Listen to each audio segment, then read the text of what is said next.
Hey guys, in today's video, we'll delve into a fascinating and sweeping story of life, death, and spiritual revelations that will leave you with goosebumps.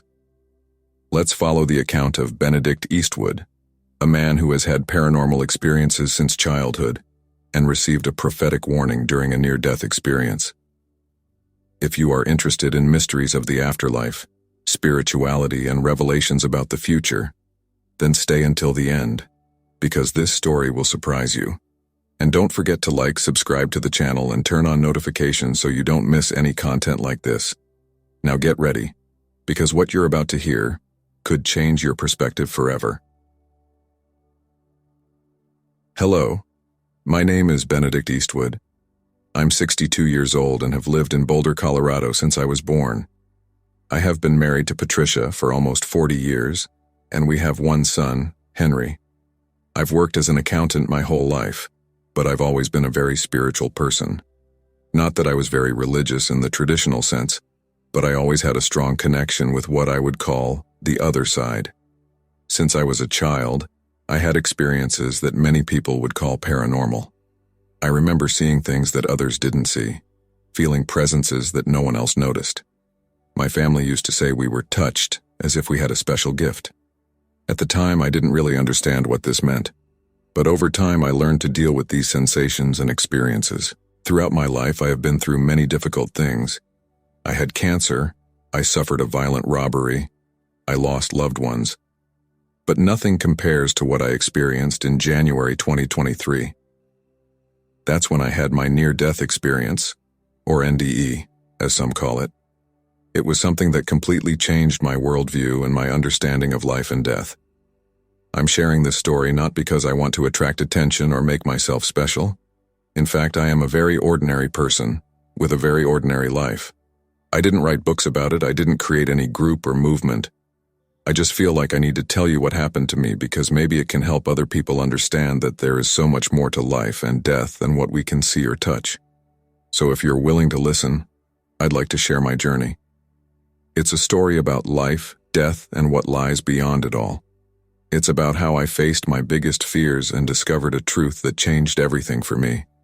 I don't expect you to believe everything I'm going to say, but I just ask that you listen with an open mind. After all, there are more mysteries between heaven and earth than our vain philosophy dreams of, isn't there? It was an ordinary Tuesday in January. I had gone to the doctor for a routine appointment. Nothing much, just some tests to see how my health was going after all the cancer treatment. I came home feeling tired, but I didn't think much about it. After all, who doesn't get tired after spending all morning in the hospital? I got home around 2 in the afternoon. Patricia was in the kitchen preparing lunch. I remember the smell of roast chicken in the air. I gave her a kiss and said I was going to lie down for a while before eating. She asked if I was okay, and I said yes, just a little tired. I went to the bedroom, took off my shoes, and lay down on the bed. It was then that I started to feel something strange. It was as if my body was becoming heavy, very heavy. I tried to call Patricia, but my voice wouldn't come through. I started to feel tightness in my chest, a pain that became increasingly stronger. I thought to myself, "Oh my God, I'm having a heart attack." I tried to get up, but I couldn't move. The pain was unbearable now. I closed my eyes and suddenly everything was silent. The pain disappeared. I opened my eyes and saw myself floating above the bed. Down below, I could see my body lying motionless. Patricia entered the room, saw me in bed, and started calling me. She picked up the phone and called 911, screaming desperately. I wanted to tell her that I was okay, that she didn't need to worry, but she couldn't hear me. I tried to touch it, but my hand passed through it as if I were made of air. It was at that moment that I realized I had died, or at least my body had died. But I was still there, conscious, watching everything. I felt no fear, no pain, no worry. In fact, I felt immense peace, as if the entire weight of the world had been lifted from my shoulders. And then, I started to feel a pull, like something was pulling me up. I looked up at the ceiling and saw that he was gone. In its place, there was a bright light, more intense than anything I had ever seen before. It was as if the sun itself had entered my room, but it didn't hurt my eyes to look at her. And this light called me, attracted me in a way that I cannot explain in words. Without hesitation, I let myself be carried away by her, and that was how my journey to the other side began. When I let myself be carried away by the light, it was as if I had been sucked into a tunnel. Imagine those wind tunnels that people use to simulate free fall. It was more or less like that, only 1,000 times faster and more intense. The walls of the tunnel seemed to be made of light, with colors I had never seen before. They weren't just blue, red, or green. They were colors that don't exist in our world, colors that have no name. As I traveled through this tunnel, I started to hear music. It was like nothing I had ever heard before. It was as if each note was pure emotion translated into sound. Joy, love, peace, all mixed in a symphony that made my being vibrate. And then, as quickly as it began, the trip ended. I found myself in a place, well, I don't even know if I can call it a place. It was more like a state of being. There was no floor, no sky, no walls. There was only light, but it wasn't a light that dazzled or bothered me. It was a welcoming light that seemed to embrace every part of my being. It was at that moment that I realized that I no longer had a body, at least not as we know it. I was pure consciousness. I could move with just my thoughts. I could feel everything around me in a way that our 5 senses would never allow. And then I saw them. My grandparents, who had passed away decades ago, were there. My parents, who I had lost a few years earlier too. Everyone looked young and radiant, full of life, which seems ironic to say about people who are dead, I know. My grandmother approached me. She didn't walk, she just appeared next to me. His voice sounded directly in my mind. "Welcome, Benedict. We've been waiting for you." I wanted to hug her, tell her how much I missed her. But before I could do anything, I was overwhelmed by a wave of love so intense, it almost made me lose consciousness, if that's even possible when you're already dead. I realized I could feel the love from everyone there. It wasn't just their love for me, but their love for all things, for all of existence. It was a pure, unconditional love that made the love we felt on earth seem a pale shadow in comparison. My grandfather then approached. He smiled and said, "You have questions, lots of questions. Are you ready for the answers?" I wanted to say yes. I wanted to ask all the questions I've always had about life, death, the universe. But before he could respond, a presence made itself felt. It was something so vast, so immense, that it made my consciousness expand just by being close to it. The presence spoke, not in words, but directly into my soul. "It is not your time yet, Benedict. You have a mission to fulfill." And then I felt like I was being pulled back. The last thing I heard was my grandfather's voice. "Remember, Benedict. Remember everything." And then, darkness. I opened my eyes, and the first thing I saw was Patricia's face bathed in tears. She was holding my hand so tightly I could feel her fingers shaking. All around me were doctors and nurses, all with expressions of relief and surprise. "He's back," I heard someone say. "It's a miracle."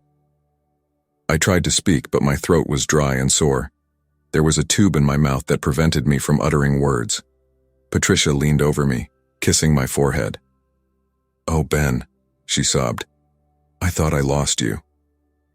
Little by little, I began to understand what had happened. I had suffered a cardiac arrest at home. Patricia had called 911 and performed cardiac massage until the ambulance arrived. At the hospital, doctors tried to revive me for 45 minutes before they were able to bring my heart back. For 45 minutes, I was clinically dead. The following days were a whirlwind of tests, visits from doctors and worried family members. Henry flew from New York as soon as he heard what had happened. He stayed by my side day and night, taking turns with Patricia. But while everyone was worried about my physical health, my mind was elsewhere. I couldn't stop thinking about what I had experienced during those 45 minutes. The journey through the tunnel of light, the meeting with my deceased family members, that immense, loving presence. Everything seemed so real, so vivid. I tried to tell Patricia and Henry about my experience, but words seemed inadequate to describe what I had experienced. How to explain colors that don't exist? How can we describe a love so intense that it makes our earthly feelings seem insignificant? The doctors, of course, had their explanations. They talked about the lack of oxygen in the brain, about hallucinations caused by chemicals released during cardiac arrest. But I knew, deep down in my being, that what I had experienced was real. More real than anything I had ever experienced before. As I recovered physically, I began to notice changes in myself. Things that once worried me greatly now seemed trivial. I felt more at peace, more connected to everything around me. And most of all, I was no longer afraid of death. But there was something more, something I couldn't explain even to myself. It was as if I had brought a part of that other side with me. Sometimes I could feel presences that I couldn't see. Other times I had flashes of intuition so strong that they scared me. And then, about a week after I got home, I had a dream. In him, I saw that same immense presence that I had found on the other side, and she said to me, "Remember, Benedict, September 1st, 2024, prepare yourself and prepare others." I woke up scared with my heart pounding. What did that date mean? What should I prepare for? And how could I prepare others for something that I didn't even understand? It was at that moment that I realized my journey hadn't ended when I came back to life. In fact, she was just getting started. In the months following my near-death experience, I found myself in a constant struggle to understand what had happened to me. On the one hand, there was the rational scientific explanation that the doctors gave me. They talked about chemical reactions in the brain, about how a lack of oxygen can cause vivid hallucinations. Everything very logical, very concrete. But on the other hand, there was what I had experienced, the feeling of absolute peace, the unconditional love I had felt, meeting my departed loved ones. It all felt so real, so visceral, that I simply couldn't dismiss it as a mere hallucination. I started reading everything I could find about near-death experiences. Books, scientific articles, reports from other people who had gone through something similar. I discovered that many of the things I had experienced, the tunnel of light, meeting deceased loved ones, the feeling of peace and love, were common in NDE accounts around the world. But nothing I read talked about that date. September 1st, 2024. Whatever was going to happen on that day, it seemed to be something unique to my experience, and that intrigued me and scared me at the same time. I tried to talk about it with Patricia and Henry. They listened patiently, but I could see in their eyes that they were worried. I think they were afraid that the experience had affected my mind in some way. Henry even suggested that I see a therapist. "Dad," he said to me one day, "you've been through something traumatic. It's normal for it to have an impact on your mind. Maybe talking to a professional can help you process it all." I understood their concern. If someone had told me a story like this before my experience, I too would probably have thought the person was confused or perhaps even delusional. But I knew what I had experienced. It wasn't something I could just dismiss or rationalize away. I decided I needed to find a balance. I couldn't deny my experience, but I also couldn't let it completely dominate my life. I started meditating regularly, something I had never done before. This helped me connect with that sense of peace I had experienced on the other side. I also started paying more attention to the little things in everyday life. Patricia's smile when I came home, the sound of birds in the morning, the smell of freshly cut grass. It was as if my senses were sharper, as if I could perceive the beauty in things that had previously gone unnoticed. But the question of the date continued to intrigue me. What could happen on September 1st, 2024 that would be so important? I knew there was just over a year to go until that date, and that made me anxious. Should I try to warn people? But warn about what exactly? It was on a Sunday afternoon, while I was watering the plants in the garden, that I had a kind of epiphany. I realized that regardless of what happened on that date, the most important thing was how I lived my life now. The experience I had showed me that there is much more to existence than what we can see or touch. That love and connection with others is what really matters. I then decided that my mission was not necessarily to alert people about a specific date, but rather to help them see life in a deeper, more meaningful way. Maybe that was what that presence meant when it talked about preparing me and preparing others. That night, I sat with Patricia on the porch, like we used to do on the weekends. Looking up at the stars, I felt a peace I hadn't felt since my experience. "You know, Pat," I said, holding his hand, "I think I finally understand what I'm supposed to do." She looked at me curiously. "And what is it, Ben?" "Live," I replied simply. "Live each day as if it were the most important, and help others do the same." Patricia smiled and shook my hand. I don't know if she fully understood what I meant, but I felt like she was with me on this journey, as she always has been. In the months that followed, I began to notice significant changes in my life and in the way I related to the world around me. It was as if I had gained a new perspective, a deeper understanding of life and what really matters. One of the first things I did was retire from my job as an accountant. I realized that I spent a lot of time worrying about numbers and deadlines, when what I really wanted was to connect more with people and nature. It was a difficult decision, especially from a financial point of view. But I felt it was the right thing to do. Patricia was a little apprehensive at first. "Are you sure about this, Ben?" she asked when I told her my decision. "What if we need the money in the future?" I smiled and held his hands. "Pat, if there's one thing I've learned, it's that the future is not guaranteed for anyone. What matters is how we live in the present."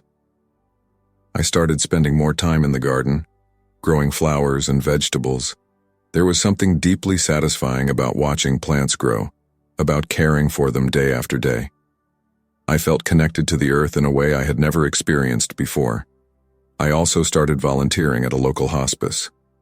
I spent a few afternoons a week talking to the elderly, listening to their stories, sharing laughter, and sometimes tears. It was surprising how many of them had deep wisdom about life and death. It was during one of these visits to the asylum that I had an experience that made me question again the limits between this world and the next. I was talking to a lady called Edith, when suddenly she stopped talking and stared at a point behind me. "Oh, hello, darling," she said, smiling. "I haven't seen you in a while." I looked back, but there was no one there. When I turned back to Edith, I saw that her eyes were filled with tears of joy. "My husband," she explained. "He came to visit me. He said he was waiting for me." Edith passed away peacefully that night.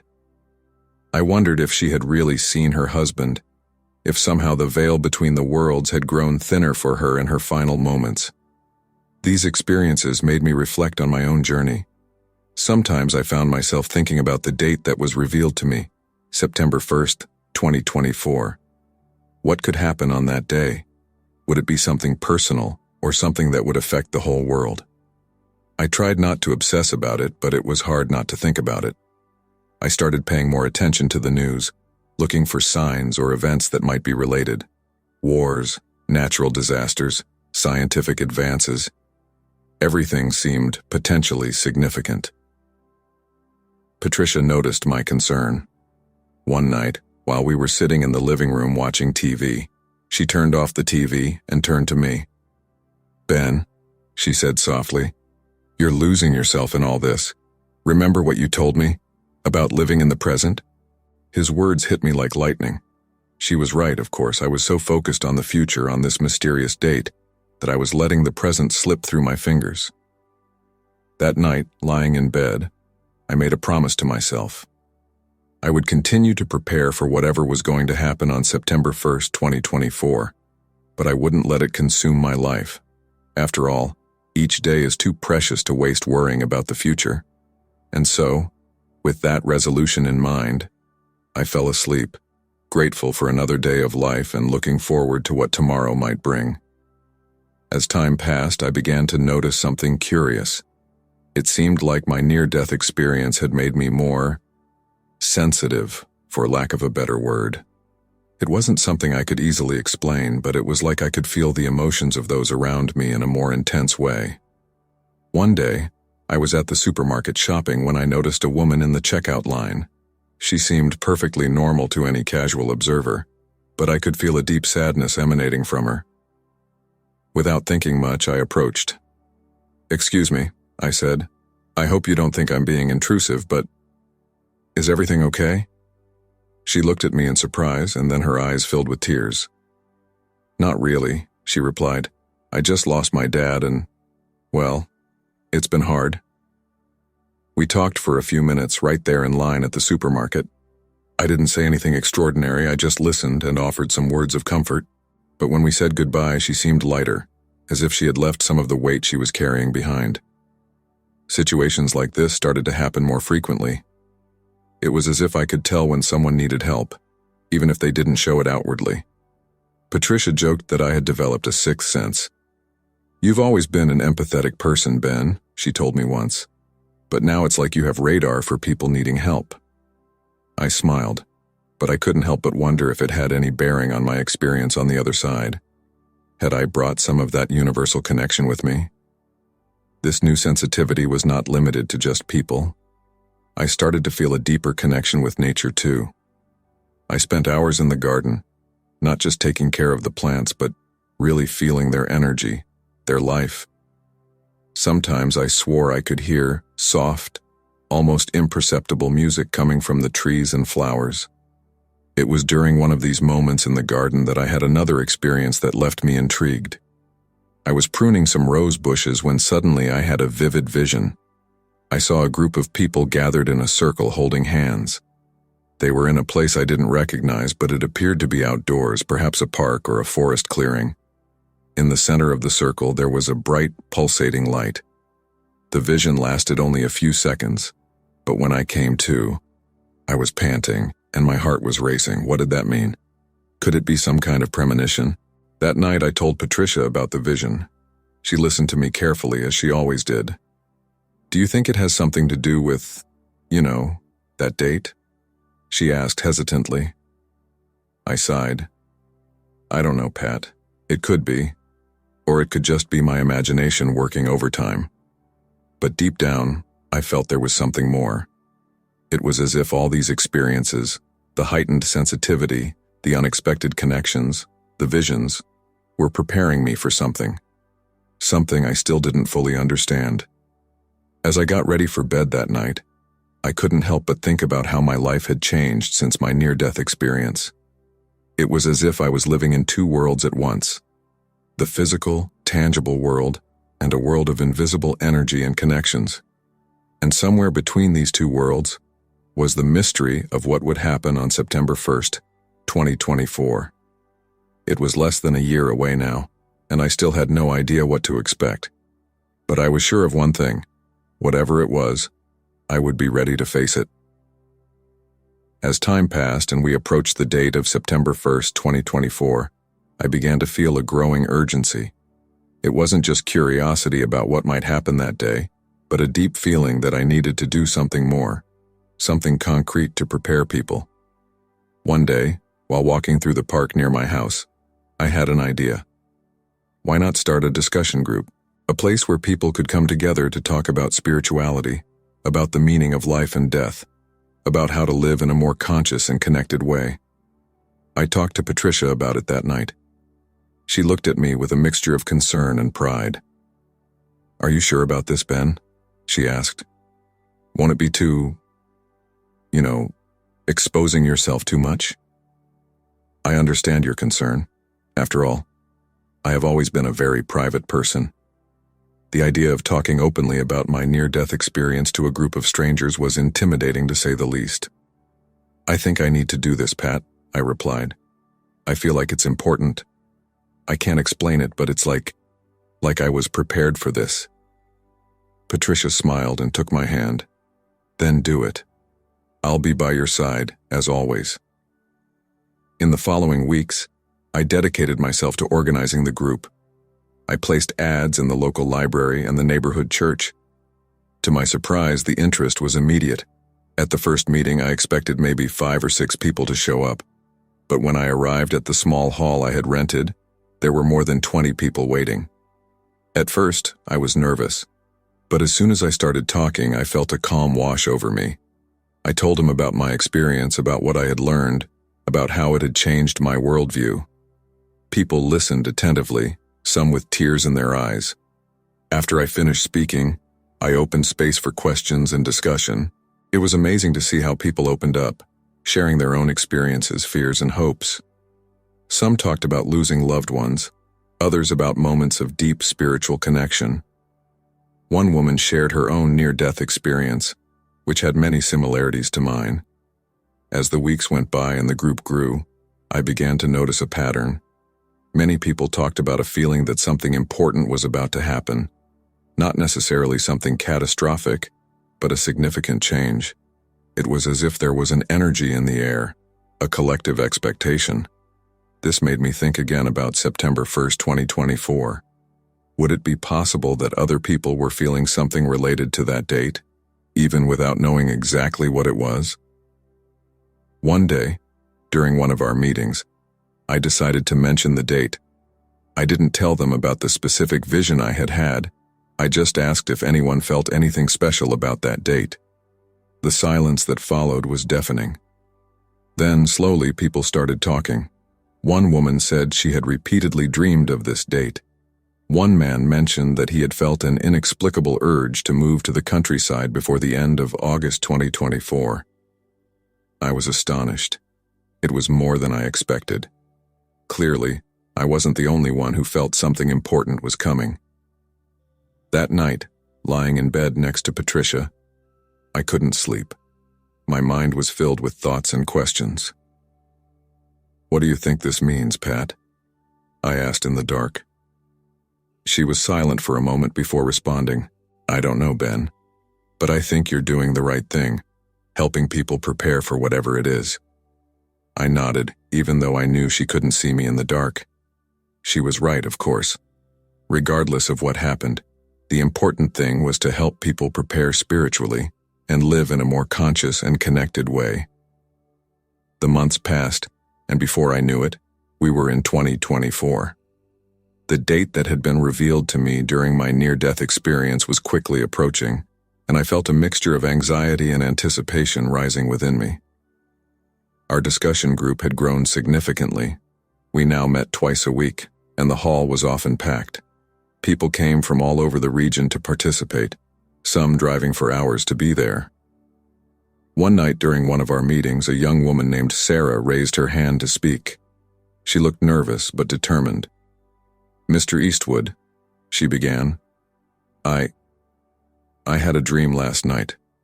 I dreamed of a large circle of people holding hands. In the center of the circle was a bright, pulsing light, and a voice told me that something important was going to happen on September 1st. I was paralyzed. It was exactly like the vision I had seen in the garden months ago.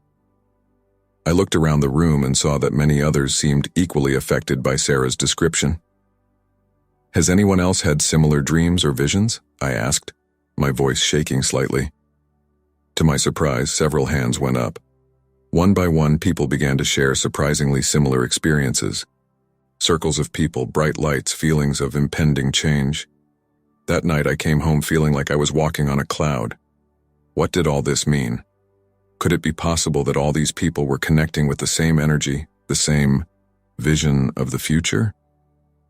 As we approached August, the tension and anticipation seemed to grow. Not just in our group, but in the community at large. It was as if there was an electricity in the air, a palpable feeling that something was about to change. I started receiving calls and emails from people all over the country, some even from other countries. Somehow, word had gotten out about our group and the date of September 1st. Some asked if they should come to Boulder. Others wanted to know if I had more information about what was going to happen.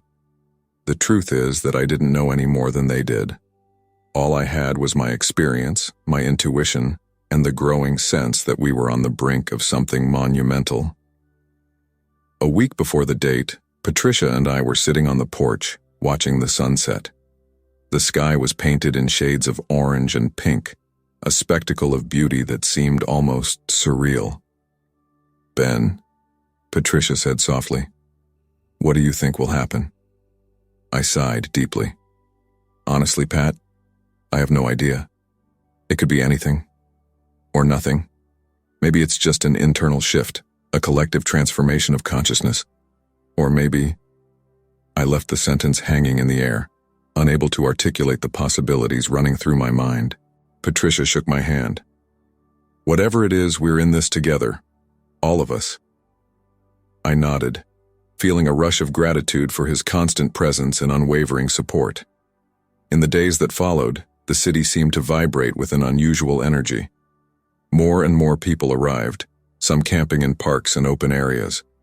Local media began reporting on the phenomenon, speculating about what could be causing this sudden influx of visitors.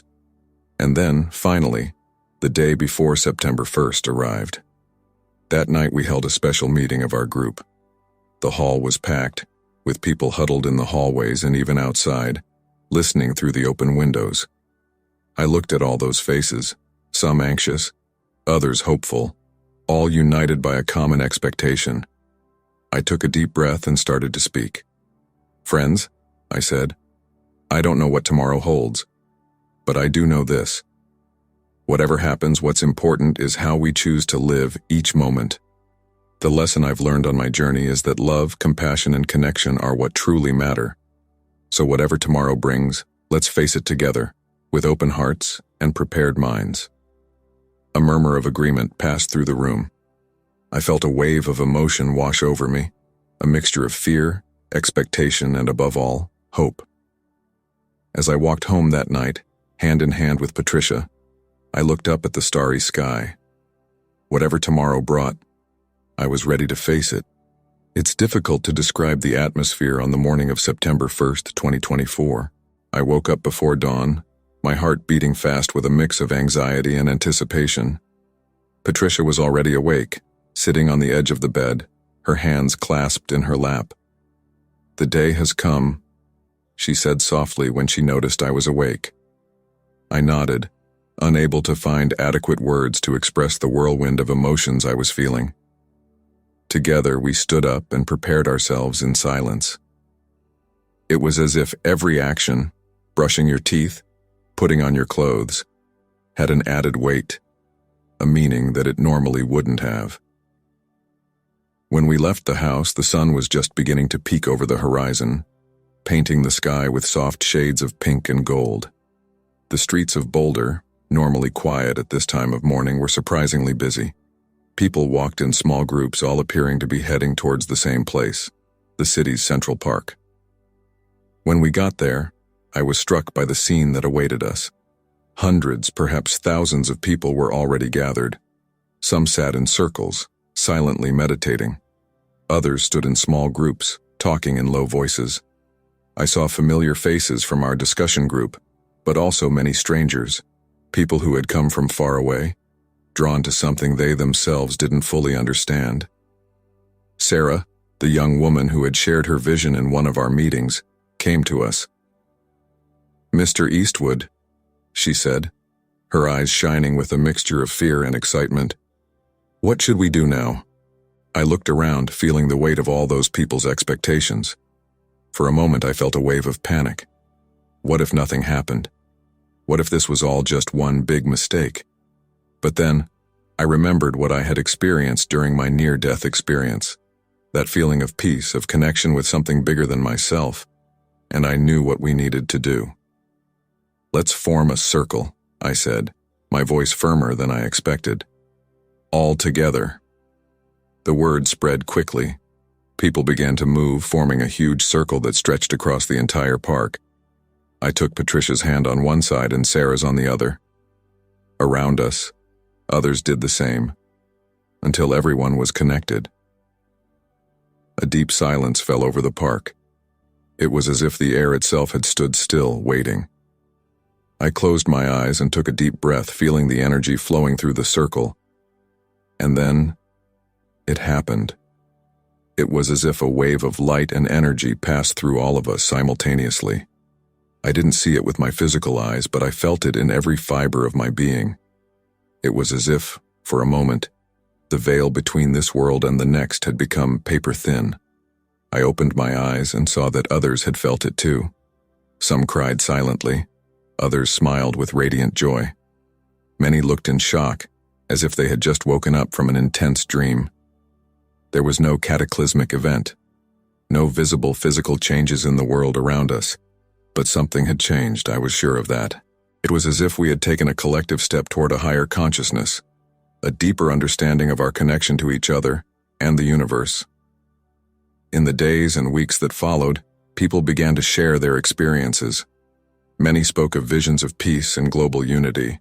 Others described feelings of profound healing, both physical and emotional. Some reported surprising insights into the purpose of their lives. For me, it was a confirmation of everything I had learned on my journey since my near-death experience. Life is precious and mysterious. We are all connected in ways we have barely begun to understand. And love, the unconditional love I experienced from the other side, is the most powerful force in the universe.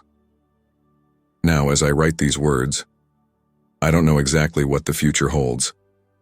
The world did not change overnight after September 1st, 2024.